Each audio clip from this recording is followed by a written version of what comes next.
There is so much to talk about, so let's do a two-part Firefly Funhouse theory video. Let's go. Of course, on SmackDown, I have to start talking about this.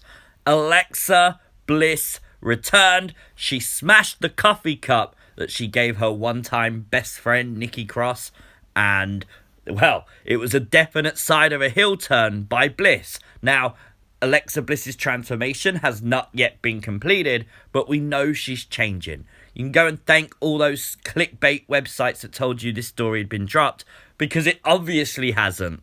Now, WWE actually called this Alexa Bliss smashes friendship with Nikki Cross. Now, of course, that again indicates this was 100% some kind of heel turn, that it's Alexa Bliss who was angry, and we actually squeezed out a theory video on Wednesday with the clickbait title of Alexa Bliss angry with WWE, like most other YouTubers went with, but with the theory that the anger wasn't real, but it was part of the transformation of Alexa Bliss, and it looks like we could have been spot on. Now, this has drove the internet wrestling community to this speculation. Of course, the hair of Alexa Bliss was very similar that of the doll of the Firefly Funhouse. The fact it even had the dreadlocks in it kind of makes you think that potentially next time you see Bliss, you could get a full-blown doll's head. But if you watched the WrestleMania 24 that WWE put on the network, we got a backstage look of the filming of the Firefly Funhouse match. And very clearly, sat offset with all the puppets was the doll. Now, this doll was used in December. It hasn't been used since. So why did WWE keep it around? Unless there is a plan for the doll in the future that they need to keep it there. And like we said, the hair is very, very similar. Of course, the pink tips of Alexa Bliss might fade over the next few weeks. More dreadlocks may come in to look like the doll's hair. Now, also, the other thing I noted was the stare. The stare Alexa Bliss gave when Nikki Cross mentioned the Fiend's name is that very similar stare to which we see on Raw from the Monday Night Messiah, Seth Rollins. Of course, we've always theorized that maybe the Fiend was Seth's higher power. Maybe the stare of Alexa Bliss could give away that potential story as well. Now, I don't know if this means Bliss is going to be Abigail. I would say if it's going to be like that doll, that it could potentially be like a female Fiend. Like, there is a whole distinct range of possibility that WWE and Bray could really explore here with Bliss's transformation. We just don't know, and we're going to have to wait and see where that transformation and what it leads to eventually. Now, on SmackDown last night, we got to see Postman Pearce appear in the Firefly Funhouse. Of course, Adam Pearce actually went there to get the contract signed. He is now the fourth person to go into the Funhouse. Of course, the first being Seth Rollins, who burned it down, as we all know very famously. Of course, John Cena went to the Funhouse during the Firefly Funhouse match at WrestleMania, so he was the second. The third was very, very recent with Braun Strowman. He came in and attacked Funhouse Bray just before SummerSlam. Really good storytelling. But now we get the fourth of Postman Pearce. And of course, this was very, very different. This is not a wrestler. This wasn't someone going there to attack Bray. But interestingly, he was given that outfit by Vince McMahon. Vince McMahon knew for somehow that he'd have to wear that outfit to be let into the Firefly Funhouse. And that got me thinking. And it made me think back to what we've seen over the past few weeks. But before we get to that, Adam Pearce tweeted out, ironically, someone left him a US Postal Service outfit on his porch saying, Postman Pearce. Bray Wyatt then replied to him saying, it was great having you. Did you not read the sign?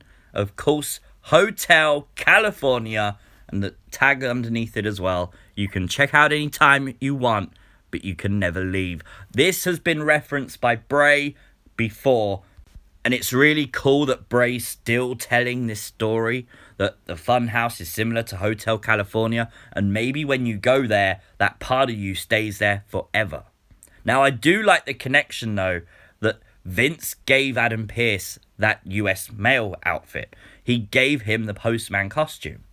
Just the other week, we saw the Fiend confront Vince McMahon in the ring under the red lights for the very first time. We all thought a mandible claw was coming Vince's way, but he didn't strike.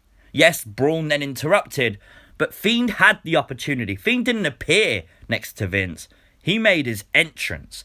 He made his presence known rather than attack Vince McMahon. Now, that's very unusual for the Fiend.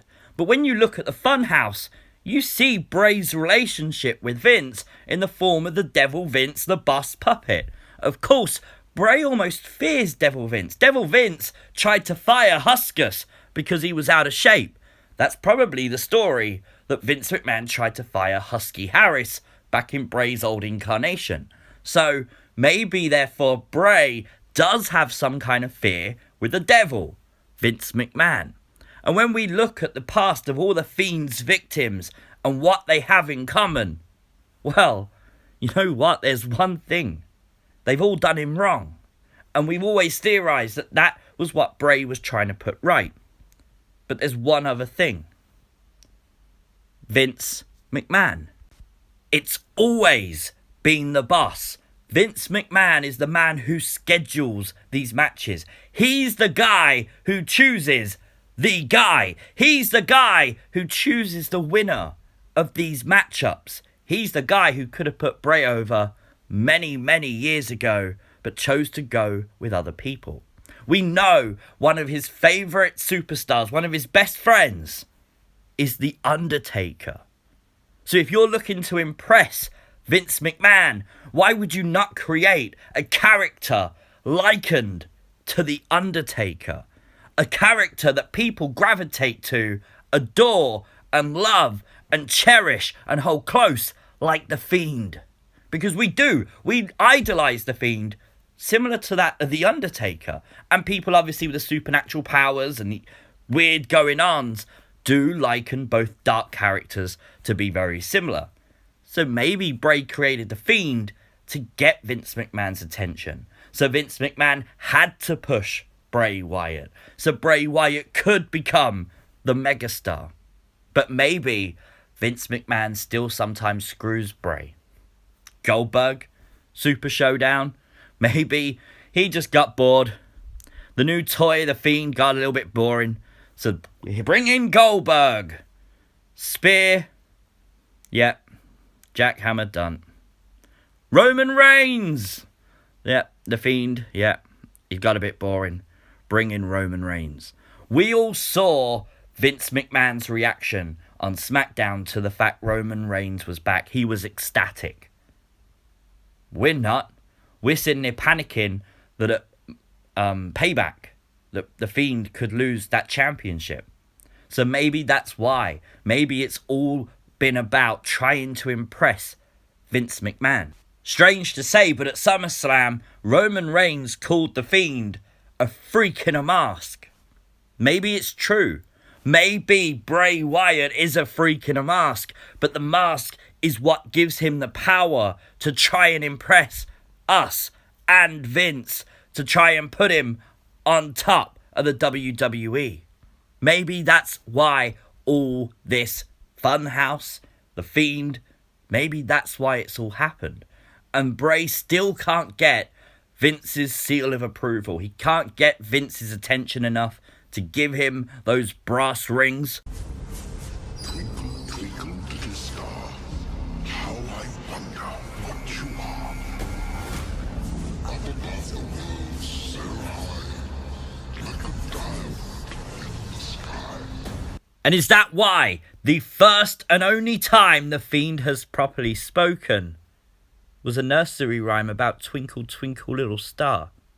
Maybe to him, the brass rings that hang above the WWE are like stars twinkling. And they're exactly what he wants. The old saying for Vince McMahon is that he wants someone to come out and grab those brass rings.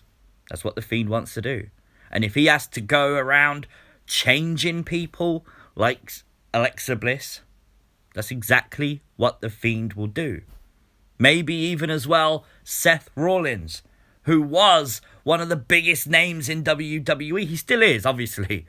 But if he's under the control of Bray Wyatt, Bray Wyatt has to eventually get the attention of Vince McMahon. Vince McMahon then has to book Bray Wyatt as the Fiend very, very strong, meaning Bray gets exactly what he wants. It's definitely an interesting theory. I like it a lot. I really do, especially with tying in that Twinkle Twinkle Little Star song. But let me know your thoughts in the comment section down below. Please like the video, share the video, and if you are new to the channel, hit the subscribe button. I hope you all enjoy Payback, and I'll see you next time. Peace!